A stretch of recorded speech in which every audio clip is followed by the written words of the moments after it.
함께 한 생명 네 번째 말씀입니다. 11월 첫 주 함께 한 생명, 우리 가족 초청 예배 드릴 때에 먼저 그 생명을 가진 우리의 삶이 얼마나 풍성할 수 있는지, 요한복음에 나타난 예수님이 나는 이러한 존재다 라는 말씀을 가지고 네 번째 말씀 전합니다. 앞에서 첫 번째로 예수님은 선한 목자로 자신을 소개하셨습니다. 예수님이 우리에게 자신을 선한 목자로 소개하셨다는 것은 우리 인생에 목자가 필요하다는 뜻입니다. 저와 여러분, 우리 주님 목자로 삼으신 것을 최고 인생 행복인 줄로 믿습니다. 여전히 각 사람들 주인 노릇하는 목자 역할을 하는 세상에 돈이 있고 성공이 있고 쾌락이 있으며 심지어는 허무함도 인생 목자 될 수 있습니다. 그러나 우리 성도는 우리 하나님 한 분만이 우리 인생의 목자로, 그것도 선하다라는 뜻은 자기 생명을 양들을 위해 아낌없이 주며 구하시는, 인도하시는 분으로 소개하셨습니다. 두 번째로 예수님은 자신을 오병이어 기적을 통하여서 영생의 떡으로 소개하셨습니다. 그분이 우리에게 떡으로 자신을 소개하셨다는 것은 우리가 그분을 먹어야 살 수 있다는 말이죠.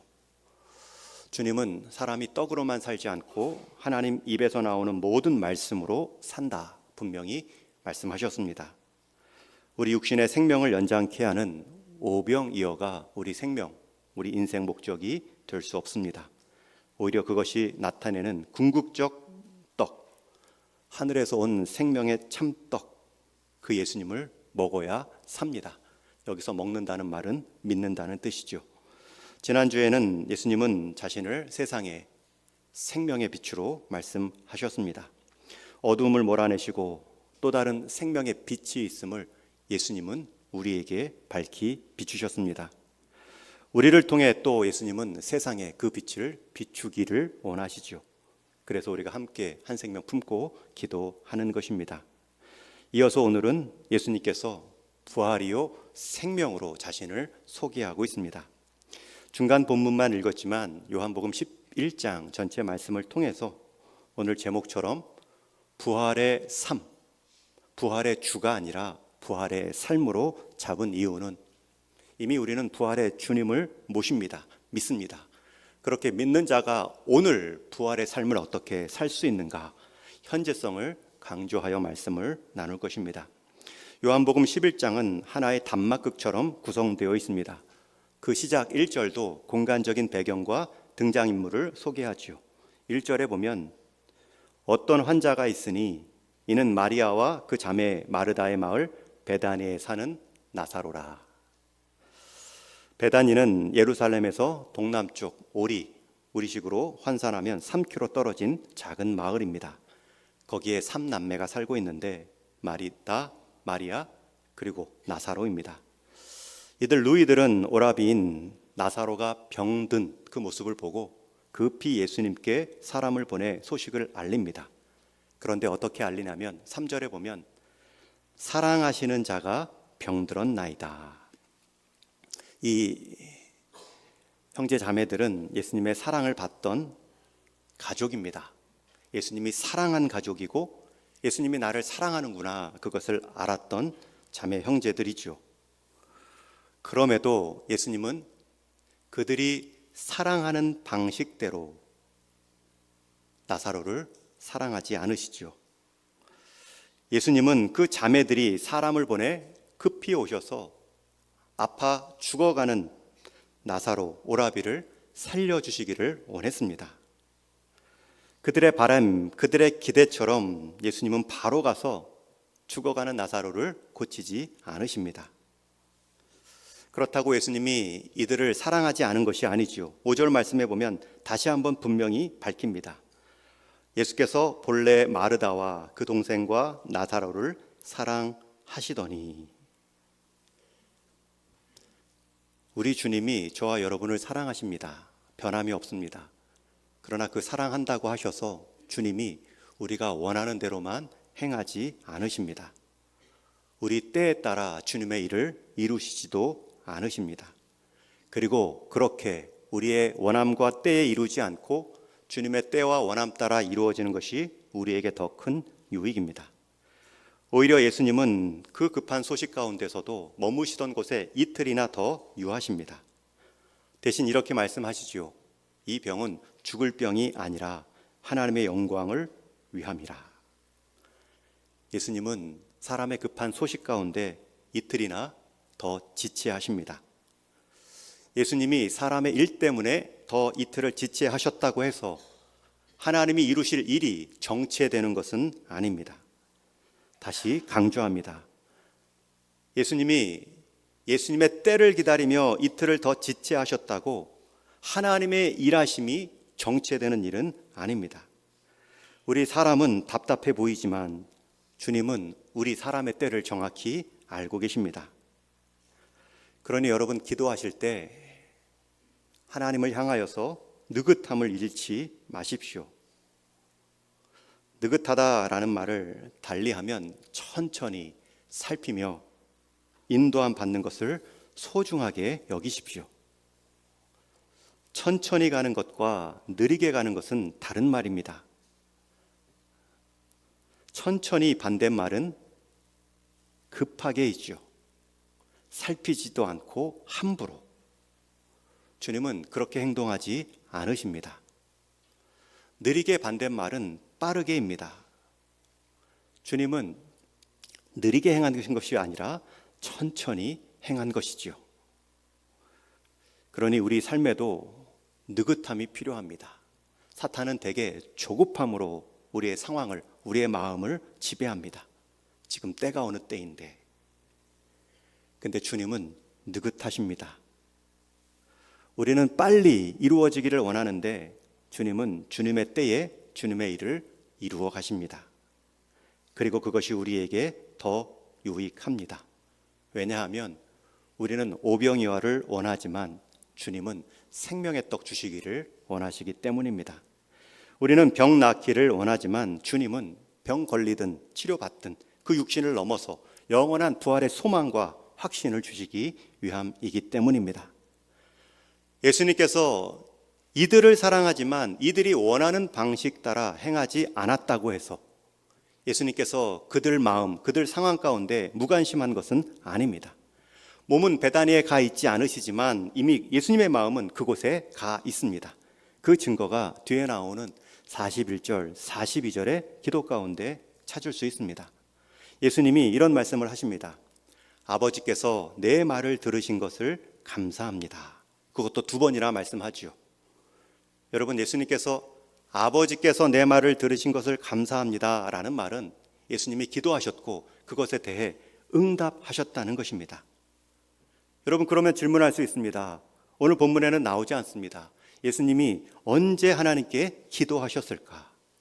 2번이나 내 말 들으신 것을 감사합니다 기도로 말씀하셨다고 했는데 언제 하셨는가? 오늘 성경 본문은 말하고 있지 않지만 성경학자들은 베다니 건너편에서 이틀간 더 지체하시는 동안 예수님은 기도했을 것으로 말합니다. 이미 마르다 마리아가 보낸 사람들을 통하여서 그 소식을 들었을 때부터 예수님은 기도하신 것이죠. 잘 보십시오. 예수님은 사람의 소식도 듣습니다. 그러나 동시에 예수님은 기도로 하나님의 뜻도 구하고 있습니다. 예수님은 기도를 통해서 사람의 긴급한 요청보다 하나님의 선하신 뜻을 이루어질 수 있도록 행하며 기다리고 계십니다. 우리 사람은 이 땅에서 우리의 뜻을 붙잡는 것을 목표라 말하고 그것이 이루어지면 성취라 하지만 예수님은 하늘 아버지의 뜻을 붙잡고 그것을 이루는 것이 자신이 이 땅에 온 이유라 말씀하시고 행하십니다. 우리는 또 한 가지 질문할 수 있습니다. 그러면 굳이 왜 이틀을 더 유하셔야만 했습니까? 어떤 학자들은 예수님이 나사로가 죽기를 기다린 후에 갔다라는 해석도 하지만 하루길이면 충분히 닿을 수 있는 곳에 더 이틀이나 유하신 이유는 마리아와 마르다가 예수님께 사람을 보낸 직후에 나사로가 죽었다라고 해석하는 성경 해석이 더 타당해 보이고 많습니다. 그 이유는 예수님이 이틀 후에 베다니로 나사로가 있는 곳으로 가자 말씀하시며 움직이십니다. 이틀 후에 움직이셨는데 도착했을 때는 성경은 말하지요. 이미 나사로가 죽은 지 나흘이 지났다. 여러분, 그곳에서 사람 보내는데 하루, 예수님이 이틀 유하시는데 하루, 그리고 함께 이동하시는데 하루. 이미 첫날 왔을 때부터 나사로가 이미 죽었다라는 것이 더 타당한 해석으로 보입니다. 예수님은 그 상황에서 중요한 말씀을 이미 하셨습니다. 우리 11절 말씀 한번 같이 읽겠습니다. 시작. 이 말씀을 하신 후에 또 이르시되 우리 친구 나사로가 잠들었도다. 그러나 내가 깨우러 가노라. 예수님은 가시면서 아셨습니다. 그가 잠들었다. 잠들었다는 말은 죽었다라는 예수님의 비유적 표현입니다. 그런데 제자들은 정말 잠든 줄 알고 잠들었으니 깨어나겠네요, 잠들었으니 회복되겠네요 라고 말하고 있을 때 다시 한번 못 박아 말하죠. 나사로가 죽었느니라. 그리고 이제 오늘 본문에 보면 이미 죽은 지 나흘이 된 때에 베다니 나사로 집에 도착합니다. 동생 마르다가 마을 입구에 나와 예수님을 영접합니다. 마리아는 예수님을 맞을 준비를 집에서 하고 있습니다. 또 이미 그 집은 많은 조문객들이 방문하여 유족들을 위로하고 있습니다. 하지만 그들의 말이나 방문이 갑작스러운 죽음을 당한 이 자매들에게 궁극적인 위로가 될 수 없겠죠. 그 마음을 예수님을 만나자 마르다는 이렇게 표현합니다. 주께서 여기 계셨더라면 내 오라비가 죽지 아니하였겠나이다. 그러나 나는 이제라도 주께서 무엇이든지 하나님께서 구하시는 것을 하나님이 주실 줄 아나이다. 여러분, 이 마르다의 믿음도 귀합니다. 마르다는 내 오라비가 죽을 수밖에 없는 중병이지만 예수님이 거기에 계셨다면 죽지 않게 치료하실 수 있는 분이십니다. 그러나 이 마르다의 믿음은 또한 제한적입니다. 예수님이 그곳에 계시지 않았으니 죽었고, 죽은 이후에 예수님이 그곳에 있다 할지라도 이제 더 하실 일은 없습니다. 마르다의 여기 계셨더라면 이라는 말은 장소를 강조하므로 예수님이 꼭 이곳에 계셔야 능력을 행할 수 있다라는 믿음입니다. 그 믿음도 귀하지만 그 믿음은 제한적 믿음입니다. 마태복음 8장에 보면 백부장의 믿음이 나오죠. 백부장이 자기 종이 병들었을 때에 직접 예수님을 찾아가 요청했을 때 이렇게 말합니다. 백부장이 대답하여 가로되 주여 내 집을 들어오심을 나는 감당하지 못하겠사오니 다만 말씀으로만 하옵소서. 그러면 내 하인이 낫겠나이다. 백부장의 믿음은 거기 안 가셔도 여기서 말씀만 하셔도 제 하인이 나올 수 있습니다. 반면에 두 자매의 믿음은 주님의 능력이 장소에 영향을 받는, 제한을 받는 능력이라 믿고 있죠.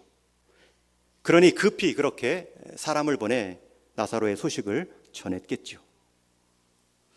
여기 계셨다면이라는 표현은 마르다만 하지 않고요, 마리아도 32절에 똑같이 한 번 더 말합니다. 주께서 여기 계셨더라면 내 오라버니가 죽지 아니하였겠나이다 하더라. 예수님은 죽기 전에는 능력을 행할 수 있지만 죽은 후에는 그 능력에 제한이 있습니다. 예수님은 여기 계시면 그 능력을 나타낼 수 있지만 거기 계시니 그 능력을 보이실 수 없습니다. 여러분, 우리의 신앙, 우리의 믿음에 귀함이 있습니다. 그러나 반드시 확인하셔야 됩니다. 그 믿음이 혹시 제한적이지는 않는가? 이 자매들은 자신이 원하는 때에 예수님이 왜 도착하지 않으셨을까? 그 이유에까지는 헤아리지 못하죠. 그러나 참 믿음이라는 것은 그분이 능력 있다라는 것만 믿는 것이 아니라 그분의 능력이 내 원하는 때와 방법을 넘어서서 행하실 수 있다라는 것이 참된 믿음입니다. 예수님은 소식을 들으셨을 때부터 기도하셨습니다.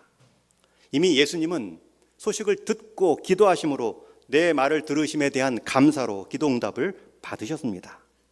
예수님은 거기서도 베다니 지역을 역사하실 수 있습니다. 예수님은 지금 역사하지 않는 것 같아 보이지만 예수님은 이미 모든 역사의 준비를 마치실 수 있는 분이십니다. 때로 우리 역시 우리가 당한 문제 앞에 주님 여기 계셨더라면 원망이 섞인 아쉬움을 토로할 때가 있습니다. 그러나 우리만 몰랐을 뿐 주님은 한순간도 우리가 있는 장소에서도 결코 우리 홀로 내버려 두신 적이 없으십니다. 여기 계셨더라면 그러한 표현을 한 마르다에게 예수님이 이렇게 대답하십니다. 내 오라비가 다시 살리라. 믿음이 있는 말이다지만 이 말이 지금 나사로를 살려줄 것이다 라는 말로 듣지 못합니다. 그러니 이렇게 말하죠. 마지막 날 부활에는 다시 살 줄을 내가 아나이다. 우리가 성도의 장례 때에 주고받는 위로, 격려의 말입니다. 성도의 장례 때마다 조화를 보낼 때에 제가 그런 표현을 씁니다. 부활의 소망으로 온 성도와 함께 위로합니다. 하지만 예수님은 지금 마지막 때에 있을 그 이야기, 그 역사를 말하고 있는 것이 아닙니다. 내 오라비가 다시 살리라. 부활의 예표가 될 수 있는 육신 소생의 현재성을 말씀하십니다. 우리 사람은 해석되지 않으면 부활의 소망, 마지막 때에 하나님의 뜻이 있겠죠 라고밖에 위로할 수밖에 없습니다. 우리 박종화 장로님 장례 때에도 제가 그렇게 위로했고요. 목사로서 드릴 수 있는 최선의 말입니다. 그러나 주님은 그렇게 말씀 안 하셨고요. 그렇게 하지 않으셔도 되는 분이십니다. 오히려 주님은 이렇게 말씀하십니다. 25절, 26절을 우리 같이 읽습니다. 시작. 예수께서 이르시되 나는 부활이요 생명이니 나를 믿는 자는 죽어도 살겠고 무릇 살아서 나를 믿는 자는 영원히 죽지 아니하리니 이것을 내가 믿느냐. 앞에 화면 보시고 다시 한번 소리내어 읽습니다. 시작. 예수께서 이르시되 나는 부활이요 생명이니 나를 믿는 자는 죽어도 살겠고 무릇 살아서 나를 믿는 자는 영원히 죽지 아니하리니 이것을 내가 믿느냐. 우리는 우리가 기대하지 못한 상황, 예상하지 못한 문제 앞에 만일 계셨더라면 이렇게 예수님 앞에 서지만 예수님은 단 한 가지 답을 주십니다. 예수께서 이르시되 나는 부활이요 생명이니. 결국은 예수님은 나는 나다. 이걸로 우리 인생의 문제 해법을 말씀하는 것입니다. 다시 말하면 우리에게 닥친 문제, 우리를 감싸고 있는 어려움들이 무엇이든지 간에 그 속에서 참된 위로와 소망을 얻을 수 있는 길은 오직 예수님이 누구이신지를 새롭게 알 때에 이겨나갈 수 있다는 것입니다. 우리가 문제 앞에, 고난 앞에 섰을 때 그 고난의 이유를 안다고 해서 위로받는 것이 아니죠. 오라비 나사로가 왜 이렇게 이른 나이에 죽어야 했습니까? 그것을 아는 것보다 더 중요한 것은 그것을 아시면서도 일부러 지체하시며 지켜보신 예수님이 과연 누구이신가? 이 일을 통해서 무슨 일을 행하시는가를 아는 것이 더 중요합니다. 그런 주님께서 말씀하십니다. 나는 부활이요 생명이다. 여러분, 이 대답, 이것이 믿어지느냐 믿느냐, 믿어지면 모든 인생의 문제에 답이 될 수 있지 않습니까? 나는 부활이요 생명이다. 이것이 믿어진다면 언제 죽습니까? 왜 죽어야 됩니까? 어떻게 죽습니까? 이 질문은 사라집니다. 오히려 주님이 부활이요 생명임이 믿어진다면 내가 그 부활 가운데, 생명 가운데 그분과 연계되어 있고 속하여 있는가? 이 질문이 떠오르죠. 요한복음에서 계속 강조하는 주님의 특징은 생명입니다. 생명을 주신 선한 목자, 생명의 떡으로 오신 참떡 예수님, 세상에 생명의 빛을 비추시는 예수님, 그리고 오늘 본문에서도 부활, 생명 되신 예수님으로 우리를 위로하고 계시죠. 특별히 이 말씀 가운데 마르다와 마리아는 마지막 미래의 소망을 말하고 있지만 예수님은 현재의 소망도 말하시고요. 예수님은 심지어 죽은 자가 보일 수 있는 소망도 말씀하고 있습니다. 나를 믿는 자는 죽어도 살겠고 무릇 살아서 나를 믿는 자는 영원히 죽지 아니하리라. 여러분, 여기서 뒷표현, 나를 살아서 믿는 자는 영원히 죽지 않는다. 우리가 이 말은 쉽게 이해가 됩니다. 그런데 그 앞에 나를 믿는 자는 죽어도 살겠고, 여러분, 이미 죽은 자에게 다시 믿을 수 있는 기회가 있다는 뜻이 아니죠. 이미 살아서 믿는 자들, 부활의 주님에 대한 소망으로 죽은 자들은 죽어도서 살겠고 죽음 가운데서도 말할 수 있는 은혜가 있다는 뜻입니다. 특별히 죽어도 산 자와 같이 말할 수 있다. 우리 살아있는 자의 믿음은 당연히 영생에 대한 소망으로 이어지지만, 그러면 그 믿음 갖고 죽은 자들 역시 우리는 그 인생을 회상하며 말합니다. 정말 부활의 소망이 있구나. 정말 주님의 생명 되심이, 능력이 이렇게 큰 것이구나. 제가 이전에 유튜브 영상을 하나 본 적이 있습니다. 해외 토픽에 나온 영상인데요. 한 아버지가 장례식장, 본인 장례식을 준비합니다. 그리고 친구에게 자기 장례식에 좀 틀어줄 녹음을 해달라 하고 녹음기를 맡기지요. 실제로 장례가 진행이 되었고요. 묘를 파고 이제 관을 모셔야 되는 그 자리에 관을 다 하관한 후에 친구가 자기 친구, 그 고인의 유언 따라 녹음된 소리를 틀어줍니다. 그 녹음된 소리가 이렇습니다. 똑똑똑 문 열어봐요. 나 아직 안 죽었어. 여러분, 하관을 하고 그 관을 다 내려다보고 있는데 그 소리가 유언처럼 들립니다. 똑똑똑 문 열어요. 나 아직 안 죽었어. 자칫 침울할 수 있었던 그 장례 상황을 유머로 아버지는 만들어가는 거지요. 계속 우스갯소리를 합니다. 내 장례에 누구누구는 왔는가? 또 누구누구야 남은 어머니를 잘 모셔라. 자기 유언을 글로 남기지 않고 말로 남기며 장례식 가운데 분위기를 밝게 만듭니다. 이분의 장례는 죽어서도 지금 말하고 있습니다. 그러나 부활의 믿음을 가지고 살아가는 자는 살아서도 말하고요, 죽어서도 말합니다.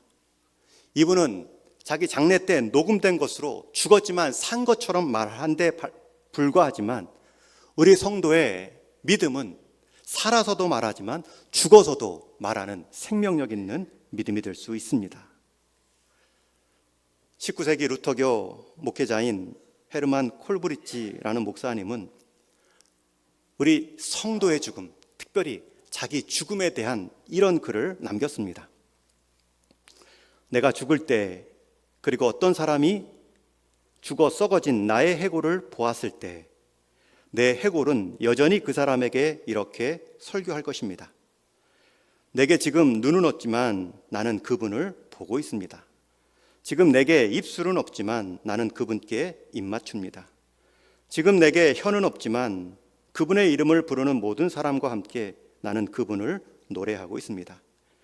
나는 딱딱한 해골에 불과하지만 그분의 사랑 안에 온전히 부드러워져 녹아져 있습니다.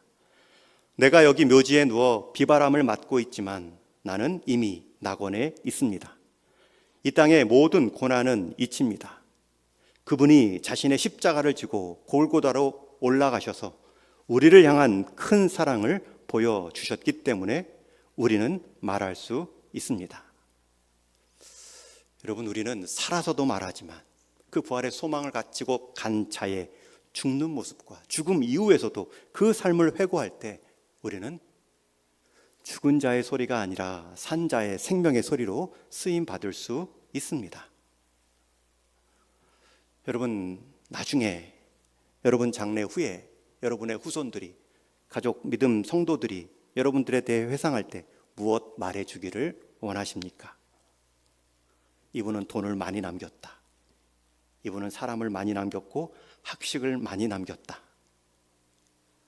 그런데 그분은 부활의 소망, 하나님의 사랑, 그런 말씀은 내가 들어본 적이 없다.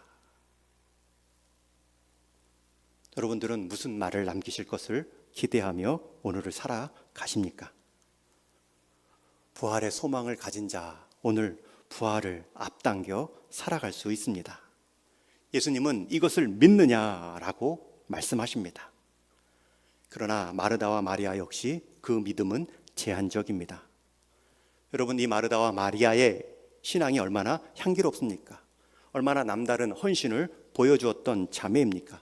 앞에 본문 2절에 보면 마리아는 향유를 예수님께 붓고 자기 머리털로 예수님의 발을 닦던 여인으로 소개합니다. 그럼에도 이 오라비의 큰 병 앞에서 예수님을 불러 병 고침을 받으려는 믿음은 있었지만 오라비 나사로가 죽은 후에 도착한 예수님에 대해서는 아무런 기대와 믿음이 없습니다. 그저 막연히 마지막 날에 있을 일이겠죠. 그러나 예수님은 지금 나사로가 살리라 말씀하십니다. 예수님은 그 믿음, 그 마지막 날의 믿음으로 오늘을 살지 못하는 이 마르다와 마리아를 깨뜨리기 위해 일부러 나사로의 죽음을 확인하시고 그곳에 도착하셨습니다. 그리고 나서 우리가 잘 아는 대로 오늘 본문 이후의 말씀을 보면 예수님이 한 번 더 감사의 기도를 드리시죠. 이미 예수님은 하나님의 답을 받으셨습니다. 그리고 말씀합니다. 나사로야 나오너라. 무덤 앞에 죽은 몸이 일어나 나옵니다. 여전히 수족이 배로 동여 쌓여지고 얼굴은 수건에 가려진 채로 나옵니다. 저는 이 장면을 상상할 때마다 이렇게 흐르듯이 나왔겠다 생각합니다. 걸어서 나온 모습이 아닙니다. 수족이 배로 동여져 있기 때문입니다. 그래서 예수님은 다시 한번 말씀하시죠. 풀어놓아 다니게 하라. 그때서야 걷는 나사로를 볼 수 있습니다. 여러분, 예수님은 말씀을 통해 나사로 몸에 감긴 배와 수건만 풀어주신 것이 아니라 그 생명을 감싸고 있던 죽음의 권세도 풀어놓으셨습니다. 우리 주님의 권세를 보여주셨습니다. 그분이 말씀만 하시면 우리가 당한 냄새나는 죽음과 같은 시신과 같은 문제도 해결하실 수 있습니다. 그럼에도 이틀을 유하시는 이유가 무엇입니까? 내가 나를 믿느냐? 이것이 우리가 예수님을 믿는 삶의 기쁨이고 목적입니다. 두 자매는 죽은 오라비를 다시 만난 기쁨도 있지만 그 오라비를 살리신 예수님을 새롭게 믿는 믿음의 크기가 달라졌습니다. 우리는 기도할 때마다 내 상황의 변화를 놓고만 기도하지만 우리는 주님을 믿는 내 믿음의 크기에 대해서, 변화에 대해서는 기도하지 않습니다. 똑같이 마르다와 마리아처럼 여기까지입니다. 저 사람 품고 기도해도 안 변합니다. 주님도 포기하지 않았는데 우리가 먼저 포기하고 선을 그을 때가 있지요. 마리아와 마르다는 예수님이 오신 목적, 하나님이 들으시고 예수님의 기도를 응답하셔서 더 큰 조문을 할 수 있습니다. 예수님의 방문도 그저 조문객 중에 한 사람에 불과했습니다. 그러나 예수님은 그러한 목적으로 그곳을 찾지 않으셨죠. 지금 여러분들이 당한 어떤 힘든 일이 있으신지요? 그 일이 이미 죽었습니다. 거기에 예수님 계시지도 않았습니다. 이미 내 상황 판단은 끝난 일이 있는지요? 그렇다면 여러분 두 가지를 질문하셔야 됩니다. 그 모든 문제, 그 모든 상황을 다 내려놓고 스스로 두 가지 질문을 던져보십시오. 이 일로 내가 하나님의 영광을 어떻게 드러낼 수 있는가? 그 하나님의 영광에 합당한 행동을 지켜가십시오. 또 한 가지 질문하십시오. 이 일 때문에 혹시 내가 하나님마저 내 믿음 따라 작게 만들고 있지는 않는가? 내 기대와 생각대로만 움직여야 되는 하나님으로 붙들고 있지는 않는가? 마르다와 마리아는 나사로의 치료만을 기대하고 죽기 전에만 오십시오 간청했지만 오히려 예수님은 부활의 소망이 있음을 보여주시기 위해 죽음의 권세마저 깨뜨릴 수 있는 우리 주님의 능력을 보여주시는데 사용하셨습니다. 내 고통 앞에, 내가 당한 문제 앞에 주님 여기 계시지 않는다고, 주님 모른 체 한다고 말씀하지 마십시오. 이미 주님은 기도하고 계십니다. 우리 주님은 우리와 영원토록 함께 하시기 위해 본인 스스로는 하나님 앞에 버림을 받으셨습니다. 우리를 하나님 앞에 세우시기 위해 예수님은 십자가 위에서 나의 하나님 어찌하여 나를 버리셨습니까? 우리에게 생명 주시기 위해 그분 자신은 죽음을 경험하셨고 우리에게 영원한 자녀됨을 마련해 주시기 위해 그분은 사람의 종의 자리보다 못한 자리까지 내려가셨습니다. 그런 주님께서 우리의 때와 방법이 다르다고 해서 그때 계셨더라면 우리의 문제, 우리의 상황에 대해 모르고 계신다라고 말하는 것은 가장 큰 불신앙적 행위입니다. 저와 여러분이 우리 예수님을 믿는다는 것, 내 병나음, 내 육신의 떡을 더 얻기 위함이 아닙니다. 예수님으로 내 문제 해결하려고 예수님 믿는 것이 아니죠. 우리 스스로 도저히 해결할 수 없는 인생의 죄된 문제, 죽음의 문제, 그거를 해결하러 오신 그 예수님을 새롭게 만날 때 그 아래에 있는 모든 문제를 바라보는 새로운 관점이 열리시죠.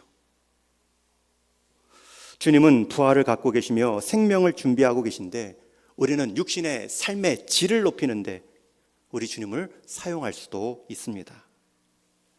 우리 사람은 이 땅에서 살고 죽는 것에만 우리의 시야가 굳어져 있지만 예수님은 이 땅의 생명들이 자기와의 관계를 통해서 부활의 소망을 가지고 영혼의 관점에서 오늘을 살아가시기를 원하고 계십니다. 성경은 얼마나 자주 반복해서 우리 인생은 잠시 있다 사라지는 안개처럼 짧다, 해 아래 새 것이 없다라고 우리 인생 덧없음을 일깨워주는지 모릅니다.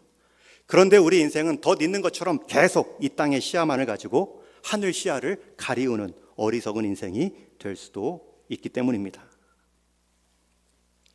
이제 말씀을 맺습니다. 가끔 찜질방에 가면 옷장문 바로 위에 이런 글귀가 써 있습니다. 주인에게 보관하지 않은 귀중품은 책임지지 않습니다. 여러분, 우리 찜질방 목욕할 때에도 귀중품을 맡기죠. 여러분 인생 살아가실 때 가장 귀중한 것 무엇입니까? 그것 혹시 내가 해결할 수 있고 내가 보호할 수 있고 내가 끝까지 유지할 수 있다라고 말하고 있지는 않으신지요? 육신의 삶에 제한된 물질들은 혹 그렇게 말할 수 있습니다. 그러나 그 인생 넘어서 죄의 문제, 영생에 관해서는 우리는 무지하고 무력합니다. 그러나 주님은 말씀합니다. 주인에게 맡기면 책임집니다. 보관하지 않은 것은 책임지지 않는다는 말은 보관하면 맡아준다는 뜻이죠. 정말 맡겨야 될 것들을 맡기며 살아가는 인생이 복된 인생입니다. 그것을 지향하도록, 그것을 바라보고 섬기도록 주신 인생의 달란트를 가지고 우리가 우리 인생, 우리 가치를 말할 수 없습니다. 주님은 말씀하셨습니다. 내가 부활이요 생명이니 나를 믿는 자는 죽어도 살겠고 무릇 살아서 믿는 자는 영원히 살 것이다. 우리 주님은 우리 몸보다, 우리 육신보다 우리 영혼과 생명을 책임져 주십니다. 예수님의 사역은 우리 육신 생명 연장하는 정도가 아니라 그 육신이 부활의 삶으로 나아갈 수 있도록 자기 생명을 주신 사역이었습니다. 그러기에 주님은 죽음마저도 잠으로 만드실 수 있고 훗날 그렇게 죽은 성도들을 함께 세워 부활의 몸으로 덧입혀 주십니다. 그 소망을 갖고 있다면 우리가 이 땅 안에 당한 내 몸의 문제, 그 몸이 살아가야 할 편리함으로 인해서 우리의 신앙의 여부나 하나님을 시험하듯 거기 계셨더라면 이라고 말씀하지 않을 것입니다. 이미 그것을 아시는 주님께서, 기도하고 계시는 그 주님께서 우리에게 최선의 답을 예비하시고 나를 더 알아가라 기다리고 계신 줄로 믿습니다. 오늘도 부활이요 생명 되신 그분, 거기 계셨더람이 아니라 어느 곳 어디에서나 우리와 함께 하시는 그분을 신뢰하고 살아가시는 복된 성도 되기를 주님의 이름으로 축원합니다.